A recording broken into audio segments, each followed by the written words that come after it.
listening to Who's Tom and Dick, a weekly podcast with your hosts, Martin Weavers, fighting stage 4 lung cancer, and Patrick Mortimer, living with heart disease. Why not grab yourself a cup of coffee, sit back, and enjoy the chatter as we discuss and share information, talking about tough subjects, and offering help, support, and motivation with a positive mental attitude. Good morning, Martin. Good morning, Patrick. Oh, I was going to say, I normally ask you how you're feeling, but we're a little bit of a somber podcast it is this week, isn't it? Because, well, you tell us what's happened. Well, you say it's somber, but it's not good. But I still want to feel positive, obviously. But, I've been to see Dr. P, who everybody knows is my oncologist. Yes. And I wasn't given the best news that I wanted to hear. I went in very confident that I was just going to get the all clear, and I didn't get the all clear. So it was a kick in the teeth, really. Well, I suppose because you've had two extraordinary, and they were extraordinary, quarters, because your cancer in your lung has almost disappeared completely, according to your scan. You had every right to feel confident, you know. Yeah, because I feel strong in myself. I feel really strong in myself, and I still do. Obviously, for a couple of days afterwards, I felt quite, I'm not sorry for myself because I was still doing the things I was doing. I didn't stop a thing and think, oh God, I'm going to go through all this and blah blah blah. Because I'll tell everybody what the future beholds for me in a minute. But when he told me the news, because we went in the room, first of all I sat in my favourite chair, and I thought, this is my lucky chair, and it just proves it's not my lucky chair now. And so we went in, and first thing he always asked me is, how are you? And I said, I'm feeling really, really good, actually. And they were my exact words. I said, but you can tell me what's happening with my scans, because I'd had one previously that we'd spoken about. And that's when he said, well, and I thought, when you say, well, you expect something wrong. And sure enough, it was. He said, well, it's not brilliant news. So I said, right. And he sat and told me that my lymph node has got a little bit of cancer in it. And there's a little bit of shadow at the bottom of your lung as well, which he's concerned about. So we had to have a discussion about this. And as he told me, I just went all warm and tingly. And I said that to him. I said, oh, my God. I said, I don't know what to say. I said, I've gone all warm and tingly. I said, but, after a couple of seconds, it hits you. And then you just ask what it is. And that's when he said. But what Dr. P said was, he said, through this journey, he said, take your lung as a green lawn. He said, at the moment, he said, it's quite, clear, or was quite clear. But every now and again, if you've got a lovely lawn, you might get a couple of weeds pop up. Yeah. And he said, so we have to now distinguish those weeds. So he's put it in simple terms, which I can understand. Mm-hmm. So hopefully it's, obviously not good, but it's a little blip. I have now got to go for extra treatment. Right. And how are you feeling today? I'm feeling really positive that this new treatment is going to beat this little lymph node that's growing. But the bad news is I've had to come off my lorlatinib. Right. Okay. Will you be able to go back on them afterwards? Do you know what? I never asked that question, funny enough. But they reckon the treatment I'm having now will be the same as having the lorlatinib. But that's one thing I can't get my head around, because I said to him, and I asked the question, which he said was a good question. I said, well, surely if I'm having the lorlatinib, which has got rid of the original cancer that I had around the lung, what can I carry on with that and have this as a top up that's going to hit my lymph node? And he said to me, oncology doesn't work like that. So I have to go through chemotherapy again now. So which I had way back in 23, and sometimes I came out each time and I was fine. But it was the injections I had to have afterwards that really, really were painful on my legs. And for a week afterwards, you have 7 days of injections. And I thought, oh no. But apparently this time I don't have to have the injections. All right, okay. So, I'm no oncologist, correct. but when we hear of ladies with breast cancer and their lymph nodes having a trace of cancer, they can have an operation to have them removed. Can I not do that with your lymph node? Well, they originally said that I couldn't be operated on because the cancer was in the outer lining of my lung. Yes.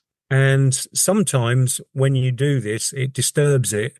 And because it lays dormant for a little while, like it has done now. I mean, basically, my cancer's had gone, is laying dormant, and then suddenly, bang, it hits you when you don't expect it. So these scans are a good thing that you can get checked out because you have 4 a year. Yeah. And because I mean, I think they're about £500 a time. Just one of these scans. Right. Yeah. So obviously they don't give them out willy-nilly, weekly or anything like that. That's one question we did ask, and apparently because of the amount of cancer I had in my lung, it was inoperable. But then you think, well, if it's cleared, can you have it? And then I think to myself, if it is going to disturb something, I'd rather have the treatment to make it go away rather than have the operation make it go away. Even when you have the lymph nodes removed, I understand this, you still got to have the chemo and all that to go with it afterwards, just in case they didn't get it all. So to a certain extent, you'd be putting yourself through 2 sessions of treatment rather than the one that you're on at the moment, wouldn't you? Yeah, that's right. Yeah, he seems to think that, what I'm going to have now will actually work. So it's not a short process. As in, we didn't know how long lorlatinib was going to work for me or if it worked for me. So I have a program which is a bit different to my last one. So what form does this take? Because obviously with your current one, it was a tablet form, which is quite simple, really, isn't it? Obviously, side effects and everything comes with tablets as well. But this process, is it the injection process that you have to go through? Do you have to go into the hospital and have the treatment? Yeah, what they'll do, I'll go in because last time what I did, I went in and they gave me 4 lots of chemo, which was a real strong lot, they said, because the nurse said to me, "Oh, we're really hitting you hard with all this treatment." And I said, "Well, I don't know." They said, "Well, we wouldn't give it to someone who's over 70, what you're having right now." And as someone pointed out to me the other day, I'm 63, so I wasn't far off of that. You're still the right side of 70. Yeah, that's right. Yeah, just a few years, that's that side. But so that's what I had last time, 4 lots.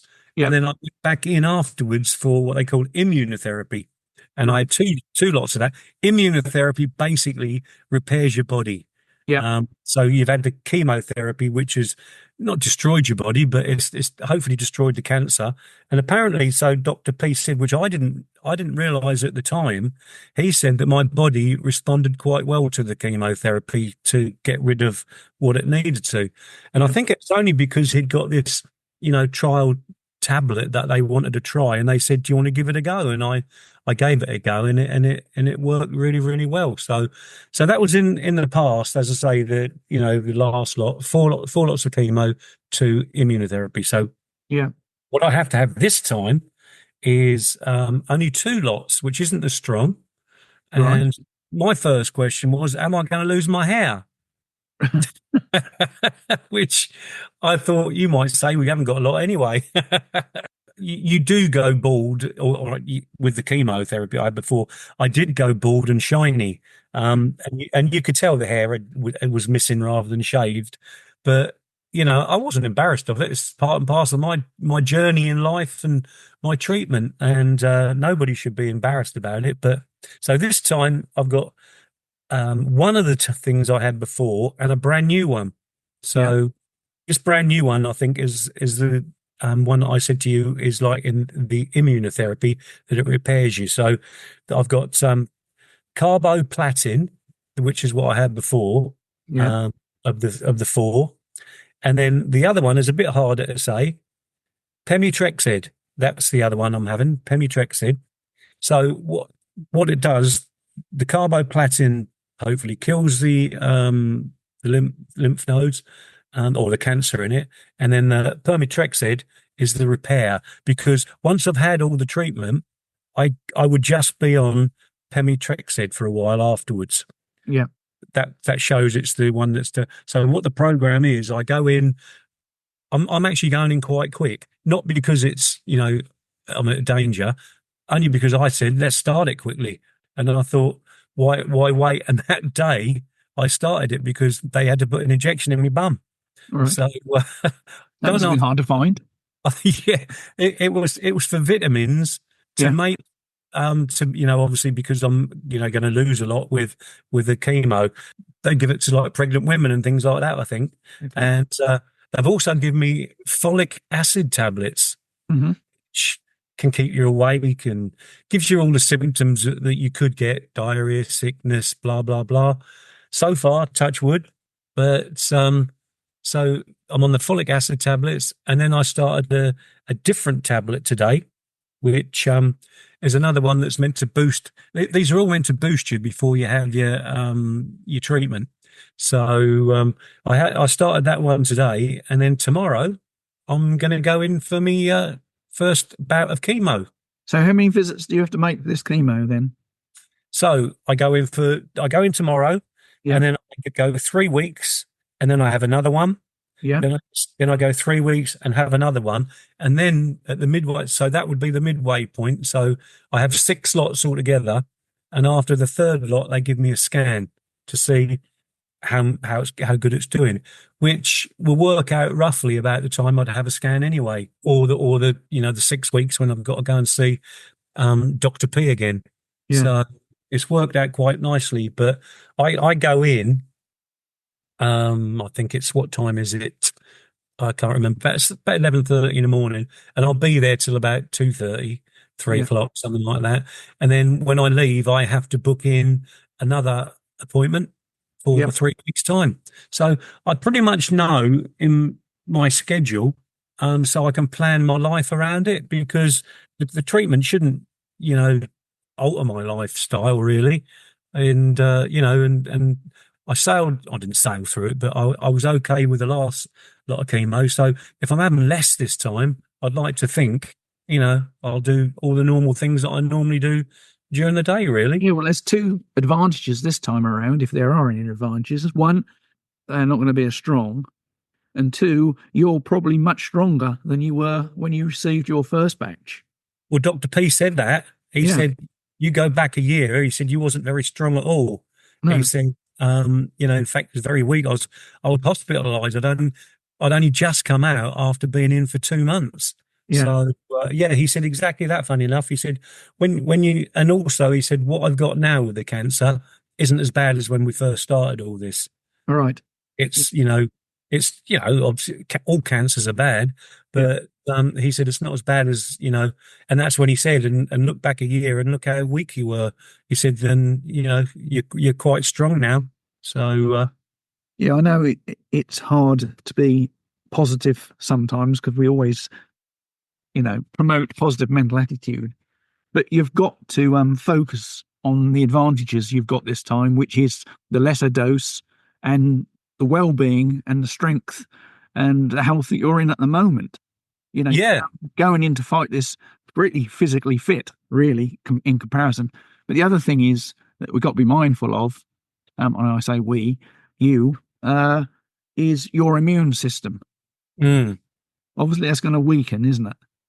Yeah, drastically, because, first of all, I have to be very careful, because I'm going to go for a blood test today, because I start my chemo tomorrow. Basically, the blood test will look at my infection markers and things like that to see if I've got anything wrong with me. And if I have something wrong with me, I can't have the chemo. Yeah. So that's one thing I have to look at. So the week before, I go for the treatment, I have to be really careful who I mix with, because I don't want to catch colds and all that and not have the treatment. And then secondly, when I've had the treatment for about well, they said roughly a week. I was going to say 5 days, but roughly a week afterwards, my immune system is quite low. So they say be very careful who I mix with then, because I remember this, with all the stuff I was having before, all the tablets and all that. It's a bugbear of having the cancer, but it's the kind of thing that you get used to it. Because even my family and grandchildren and children coming over, they'll say, "Oh, we're coming over, Dad," or "Do you want to come over, Dad?" And the first question I always ask is, "Has anyone got a cold?" Yeah. I had to go to my grandson's birthday party on Saturday, but my daughter, when she rang up, she had a really, really blocked, nose. So I said, "You don't sound too healthy." So she said, "I don't think it's a cold. I think it's hay fever." But with a situation like that, I can't take a risk now. No. I can't think, "Oh, it might be, it might not be." And then I go there and it is a cold. So I didn't go to the party, unfortunately, which was a shame. But I rang my little grandson up, and he was fine about it. He really knows that I'm ill. So Well, I think that was a little bit of a downfall last time round, because you obviously contracted a lot of different illnesses. Yeah. Immune system last August, didn't you? And I think that's what dragged you down. Just everything, was bombarding you.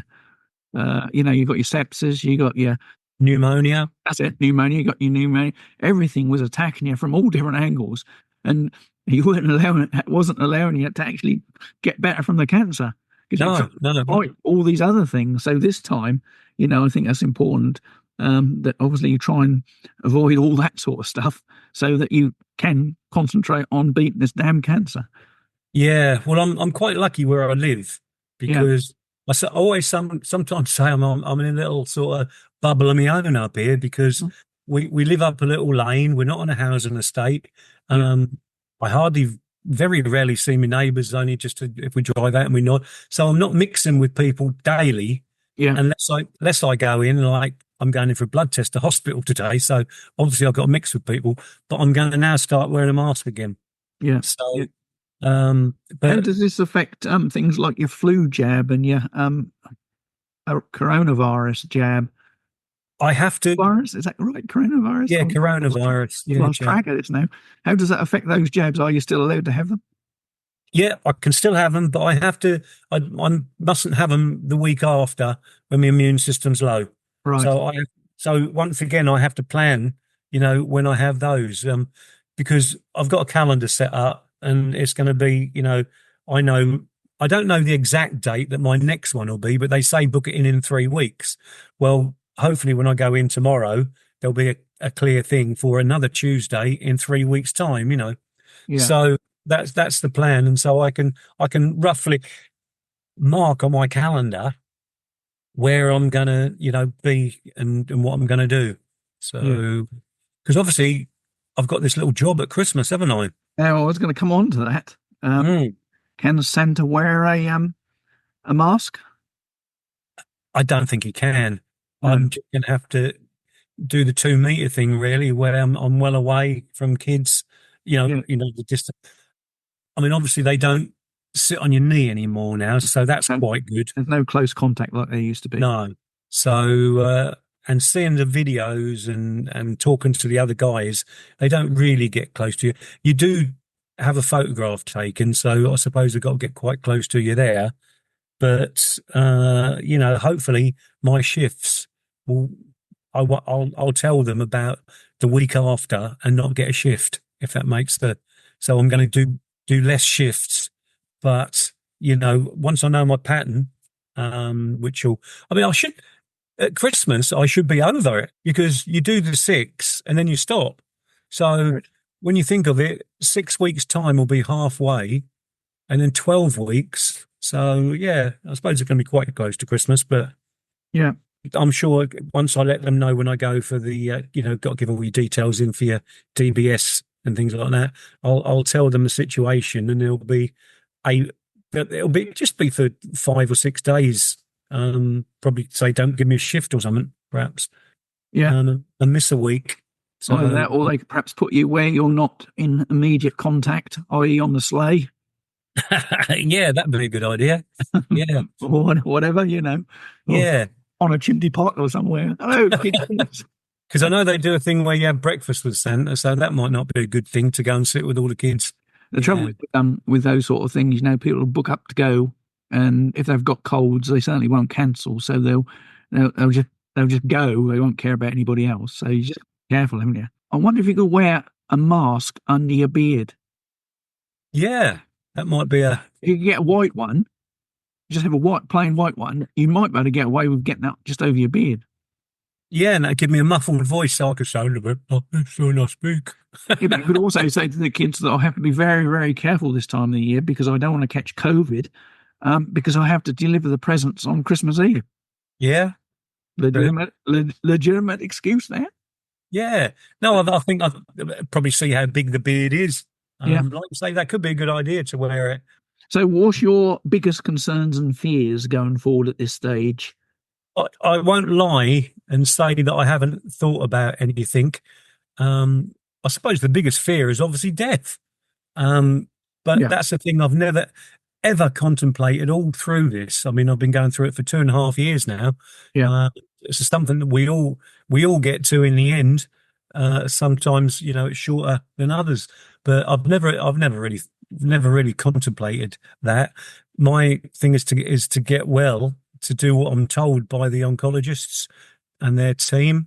And I'd spoke to them about work, as Father Christmas, and he said, it should be okay as if you're sensible. Everything they've said is if I'm sensible. Yeah. So if I go into a crowded room and I mix with everybody, hello, then I'm being an idiot, really. It's always been a question of whether you're sensible or not. But, no, it is. You will see how sensible I will be. That's a short space of time, 3 months in the whole, mix of things. In that 3 months, how time flies. That's incredible. So to try and be sensible for that 3 months and just bear in mind the old immune system. That's probably your most important consideration. That's the only thing that you can really do apart from take the drugs and fight this is look after your immune system and try and make sure you don't get anything on top of it. Yeah, it is. It is. It'll weaken you, won't it? It'll weaken your battle if you've got something to fight as well on top of it. Well, that's why I said I've got to have sort of careful planning that I don't go anywhere really. We go to a club, don't we, on a Wednesday, and if I've had the chemo on a Tuesday, then I probably won't go to that club anymore because there's lots of people there who I'll be mixing with. Yeah. Because you remember when I first used to go down there, I was actually wearing a mask then, wasn't I? Mm-hmm. I first used to attend it. Yeah. But no, things like that I'll just have to be careful of.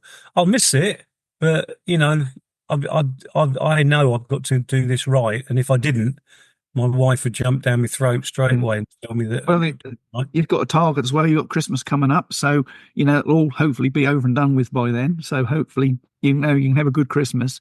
Also, it might pay to carry some hand sanitizer with you because a lot of these germs are spread through touching things and putting your hands to your mouth and face and things like that, aren't they? So anything that you can do to sort of to avoid germs is going to be a bonus at this time. Well, I've always got in my car wet wipes and things like that. Yeah. Which sometimes I had to shake hands with someone the other day, and I didn't fancy shaking hands with him really, to be honest, because the situation where I was just didn't seem right. And so instead of putting my hand out, I put my little finger out just to, and he went, "Oh, you're not going to shake hands?" I said, I can't really. I said, because and I told him why. And he said, "All right." And then so we hooked fingers like that and shook like that. All the old fist pump. I did say that to him. But even then I got back to the car and got my wet wipe because I didn't even touch a steering wheel. And then I wipe it, and then I wipe the steering wheel as well, because I wasn't sort of, what's the word, fanatical about it. I didn't think, I've got to do that, got to do it. But out of habit, I do it. Yeah. It's just something I was in the process of doing. Obviously, I've got out of that process because of being better. So it's just a thing I've got to get back into now. Yeah. You put a little face time video up on Facebook after you'd had time to digest it. And you'd obviously thought, well, hang on a minute. I keep telling everybody to be positive, and I'm lingering in the non-positive attitude for a while. Well, that's only to be expected when you get sort of earth-shattering news like that, because obviously you were expecting to go in there and walk out there with another green tick, weren't you? Mm-hmm. It's almost like having the diagnosis for the first time again. It was, yeah. But as hard, we realise in those times how hard it is to be positive, don't you? Yeah, and you've said or hit the nail on the head exactly how I felt. Obviously, I was shocked and really, really surprised, because the annoying thing is that original cancer is still completely 100% clear. Yeah. These are just extra bits. So, yeah, and I did. I come home and I put a lot of my things about my life, where I go, what I'm doing on holiday, on Facebook. And I did put a post up saying I'm going for my checkup, thinking it was going to be good, which obviously I had the bad news. So I put another post saying I won't be on Facebook for a little while, and I put a teary face. Well, of course, what happened then, I got nothing but some private messages. Yeah. Are you okay? Blah, blah, Yeah. just thinking about it. And I thought, I am not okay, but I am okay because I have got a positive mental attitude.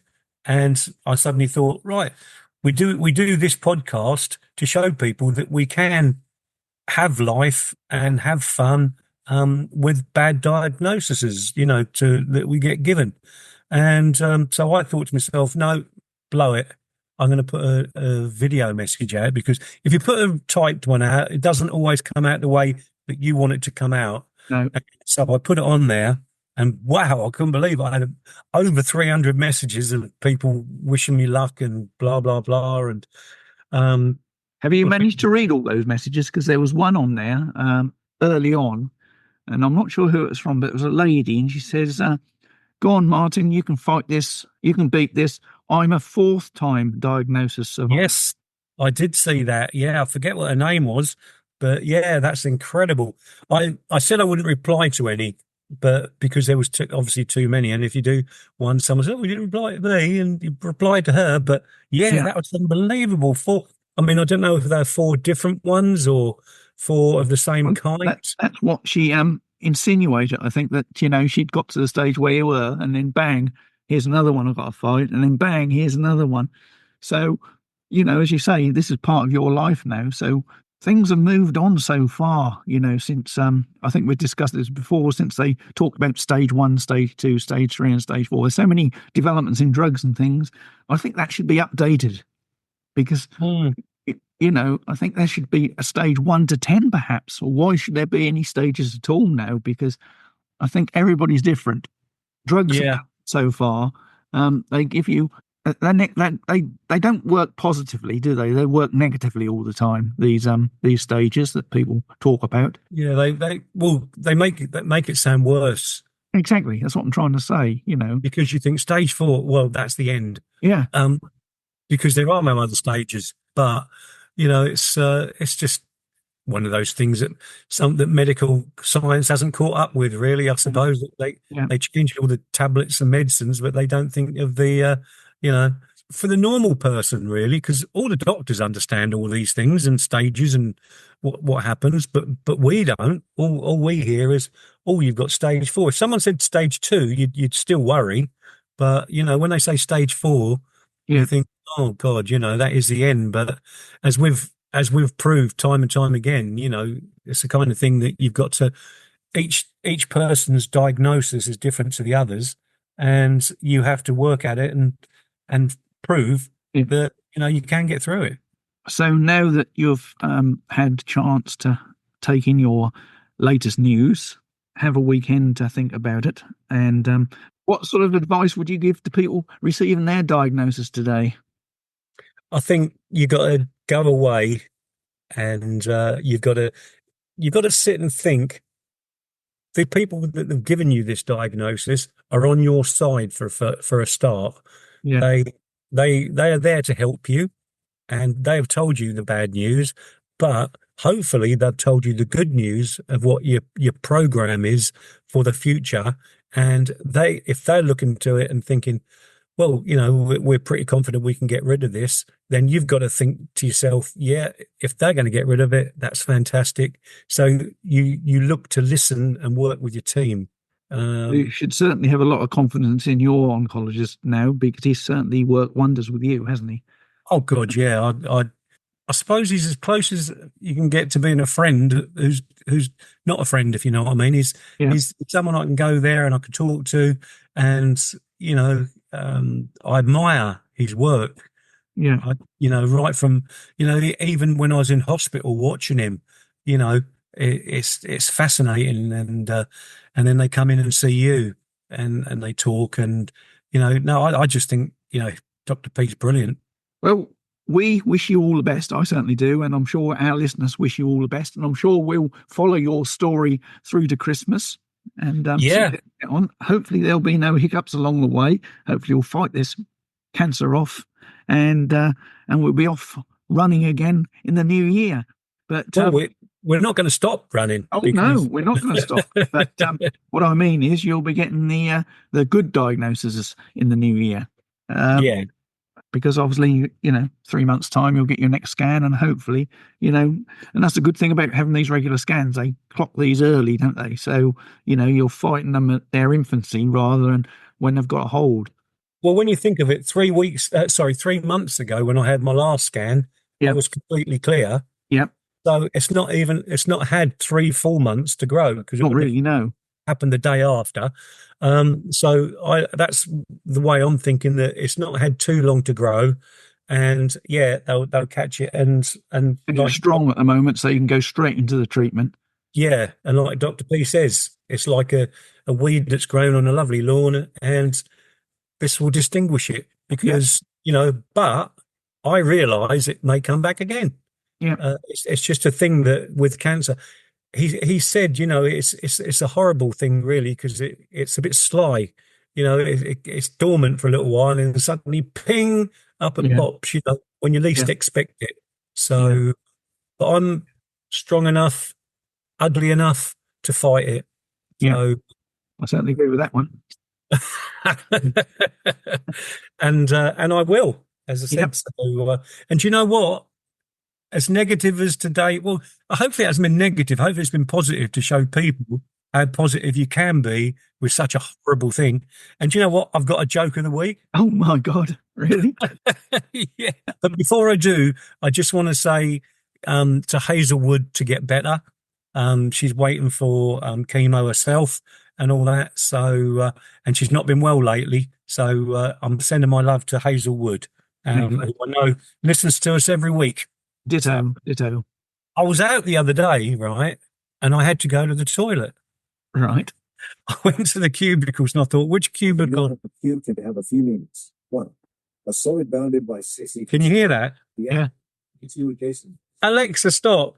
You're interrupting my joke on the podcast. Oh, this is a joke. Yeah, this is a joke. Oh, I thought you were being serious. I thought you had another issue. No. Okay. This is my joke of the week. So, well, it gives me an opportunity to introduce it then, doesn't it? So I'm in the toilets, and I sat down, and this gentleman come and sat down in the toilet trap next to me. And I'm sitting there all quiet, and because you don't want to make a noise in the toilets. And then suddenly I hear, "Hello, mate. How are you?" And I went, "Oh, yeah, I'm fine, thank you." And then I hear, "How's your wife?" I said, "Yeah, she's fine. Yeah, thank you." He said, "How are you getting on with your new car?" So I said, "Yeah, it's really, really good." And then suddenly I see this bloke look over the top. He said, "Can you keep quiet?" He said, "I'm on my mobile phone to me, mate." Oh, yeah, that's cheered a few people up. I hope. Yeah, that's right. Oh, dear. So what you got planned for the rest of the week? Anything exciting? I know it might sound daft, but I'm actually looking forward to getting this chemo in me. Because obviously that's, waiting, to kill this cancer that I've got. So yeah, I want to get that done. Just want to get on with it. Yeah. Yeah. And then, to be honest, for the next few days after that, we're getting in Betsy. Yeah. And we're going away. Oh, lovely job. Yeah. Okay. We're going to go to a little campsite that's really, really quiet. It's not one of these big ones where you get loads of kids. It's an adults only one. So, we can Oi, oi. be away. Yeah, no, it's not that kind of adults only.